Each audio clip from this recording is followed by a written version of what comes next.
सुप्रभात बच्चों। आज हम लोग फिर से पढ़ेंगे पाठ 5। इसके पहले का हिस्सा हम लोग पिछले क्लास में पढ़ चुके हैं, जिसमें हम लोग पढ़े थे कि एक अनोखा द्वीप समूह के बारे में, जहां हजारों लाखों की संख्या में समुद्री पक्षी प्रजनन के लिए आते हैं, यानी अंडा देने आते हैं। वैज्ञानिकों ने पता लगाया है कि प्रजनन के लिए यहाँ पक्षी हर साल आते हैं, लेकिन वही पक्षी यहाँ 4 साल के बाद लौटते हैं। बीच के 4 साल ये समुद्र में उड़ते हुए गुजारते हैं। ये पक्षी द्वीप समूह जो है, वहाँ जो पक्षी प्रजनन के लिए आते हैं, उसके बारे में वैज्ञानिकों ने पता लगाया है कि ये पक्षी प्रजनन के लिए आते हैं, हर साल आते हैं, लेकिन वो 4 साल के बाद ही लौटते हैं, क्योंकि वो 4 साल समुद्र के ऊपर उड़ते हुए गुजार देते हैं।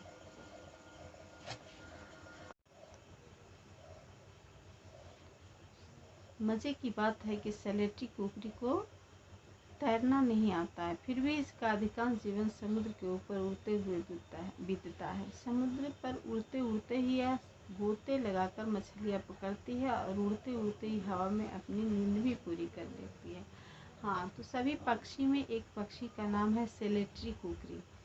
उस पक्षी को तैरना नहीं आता है, लेकिन फिर भी वो अधिकांश समय मीन्स ज़्यादा से ज़्यादा समय समुद्र के ऊपर उड़ते हुए बिताता है। और उड़ते उड़ते वो गोते लगाकर मतलब होता है डुबकी लगाकर, समुद्र में डुबकी लगाकर मछलियाँ पकड़ लेती हैं और वो अपना मछलियाँ पकड़कर खा लेती है। उसके बाद उड़ते उड़ते हवा में ही वो अपना नींद पूरी कर लेती है। समुद्र तट के ऊंचे झाऊ पेड़ों पर हमें विशालकाय फ्रिगेट पक्षी बैठे मिले। इन्हें समुद्र के लुटेरे पक्षी भी कहा जाता है। ये स्वयं तो मछलियाँ नहीं पकड़ते, लेकिन समुद्र से मछली को अपनी चोंच में भरकर लौटती कुकरियों का पीछा कर ये हवा में ही उनसे मछली के टुकड़े छीन लेते हैं। यहाँ है कि समुद्र के तट पर यानी समुद्र के किनारा पर एक पेड़, विशालकाय पेड़ था, जिसका नाम था झाऊ। उस झाऊ पेड़ पर विशाल काया वाला पक्षी जो है, जिसको फ्रिगेट कहते हैं, वो बैठे हुए मिले का मतलब वो जब वो कभी घूमने वहाँ गए थे, भ्रमण करने के लिए, यात्रा करने के लिए गए थे, उस समय वो देखे। इन्हें समुद्र के लुटेरे पक्षी भी कहा जाता है, और फ्रिगेट पक्षी को लुटेरे पक्षी के नाम से भी जाना जाता है, या लुटेरा पक्षी भी उसे कहा जाता है, क्योंकि ये पक्षी खुद तो मछली नहीं पकड़ते हैं, लेकिन जो कुकरिया पक्षी है, जब मछली पकड़ के जब लौटते होते हैं, तो उस समय वो इनसे मछली का टुकड़ा छीन लेते हैं, इसीलिए इन्हें लुटेरा पक्षी कहा जाता है। पक्षी द्वीप पर एक और अनोखा पक्षी ट्रॉपिक बर्ड भी प्रजनन के लिए आता है। यह जब हवा में उड़ता है तो इसके शरीर से कई गुना लंबी और नुकीली पूंछ हवा में लहराती फिरती है। तो उस द्वीप समूह पर एक और अनोखा पक्षी है, जिसको ट्रॉपिक बर्ड कहते हैं, और ये पक्षी भी वहाँ प्रजनन के लिए आते हैं। प्रजनन के लिए आते हैं का मतलब है अंडे देने वहाँ आते हैं। और जब ये उड़ता है पक्षी, तो उस समय उसका शरीर से कई गुना लंबी उसका नुकीली पूंछ हवा में लहराती फिरती है। मतलब जब वो उड़ता है पक्षी, तो नुकीली पूंछ भी हवा में लहराते हुए उड़ता है, आगे बढ़ता है। एक और विचित्र पक्षी है नॉडी। इसके पैर बत्तख के पैरों जैसे होते हैं। यह पानी की सतह से कीड़ों और मछलियों को अपने पैरों से पकड़ने के लिए उतरता है। उस द्वीप समूह पर एक और विचित्र पक्षी, विचित्र का मतलब हुआ अनोखा पक्षी है, जिसका नाम है नॉडी। और इस नॉडी पक्षी का पैर बत्तख के पैर जैसा है, और ये पानी की सतह यानी पानी का निचला भाग से वो कीड़े और मछलियाँ पकड़ने के लिए ये उतरता है।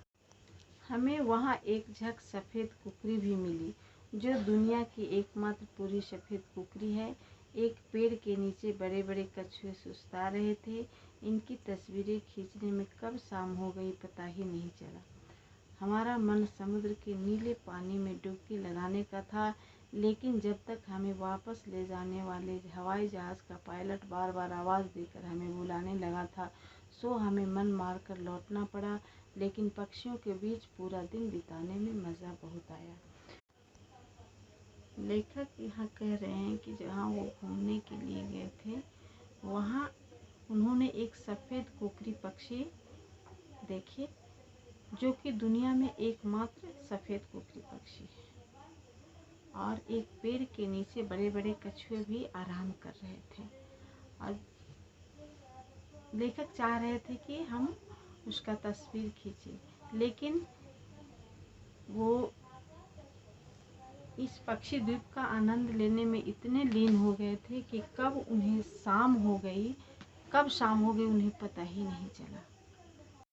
कवि को मन में लग रहा था कि हम समुद्र के नीले पानी में डुबकी लगाएं, लेकिन तब तक वापस बुलाने के लिए उनका जहाज का पायलट बार बार आवाज़ दे रहा था, बुला रहा था कि अब हम लोग वापस लौट चलेंगे। लेकिन पक्षियों के बीच ये इतना मशगूल हो गए थे, इनको इतना मज़ा आ रहा था, अच्छा लग रहा था कि उन्हें वहाँ से जाने का मन नहीं कर रहा था। और वो पक्षियों के बीच पूरा दिन बिताने में उन्हें बहुत मज़ा आया। चलो।